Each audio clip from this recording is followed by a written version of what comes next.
தூத்துக்குடி மாவட்டம் மருதூர் மேலக்கால் வாய்க்கால் பாலம் சீரமைப்பு பணிகள் காலதாமதமாவதால் 7000 ஏக்கர் விளைநிலங்களில் நெல் சாகுபடி செய்ய முடியாத நிலை ஏற்பட்டிருப்பதாக விவசாயிகள் வேதனை தெரிவிக்கின்றனர்.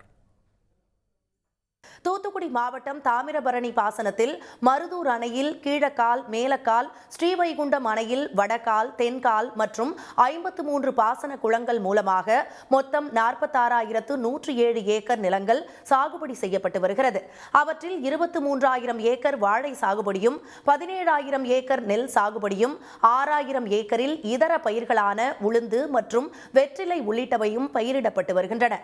வரலாறு காணாத மழை வெள்ளத்தால் உடைப்பு ஏற்பட்ட குளங்களையும் வாய்க்கால்களையும் சீரமைப்பதில் நீர்வளத்துறையினரின் அலட்சியத்தால் தற்போது வரை முழுமையாக பணிகள் முடிக்கப்படவில்லை என கூறப்படுகிறது. ஏராளமான விளைநிலங்கள் தரிசு நிலமாகவே உள்ளதால் மாற்றுத் தொழிலுக்கு சென்றுவிட்டதாக விவசாயிகள் கூறினர். தண்ணி டேமில் இருந்தும் நாங்கள் விவசாயம் செல்லப்பட்டிருக்கோம் இந்த அரசு அதிகாரிகளால். அதனால் அரசு இதை கருத்தில் கொண்டு எங்களுக்கு தண்ணியை சீக்கிரம் விட்டு இப்போ தண்ணி பிந்தி வந்தும் எங்களுக்கு ஐப்பசி மாதம் மழையில் இது ஏதோ ஒரு நஷ்டம் போயிடும். ஏன்னா நாங்கள் போட்டு களப்பெரிய போட்டு உரம் போட்டு எல்லாம் செஞ்சு மழையில் மாட்டிக்கிடுவோம். மருதூர் மேலக்கால் வாய்க்காலில் கடந்த 2023ஆம் ஆண்டு ஏற்பட்ட மழை வெள்ளத்தால் சேதமடைந்த கரைகள் மற்றும் பாலம் சீரமைப்பு பணிகள் காலதாமதமாக தொடங்கப்பட்டதாக அவர்கள் குற்றம் சாட்டினர்.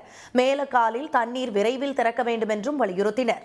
6 வாய்க்கால்கள் மற்றும் குளங்கள் தூர்வாரப்படாத நிலையில் முப்போக பாசன விவசாயிகளுக்கு தற்போது ஒருபோக சாகுபடிக்கே தண்ணீர் கிடைக்காமல் விவசாயிகள் சிரமத்திற்கு ஆளாகியுள்ளதாக வேதனையுடன் கூறினர். சுமார் 7000 ஏக்கர் விளைநிலங்கள் நெல் சாகுபடி செய்ய முடியாமல் காட்சியளிப்பதாக கூறிய அவர்கள் உடனடியாக தண்ணீர் திறக்க வேண்டும் என கோரிக்கை விடுத்துள்ளனர்.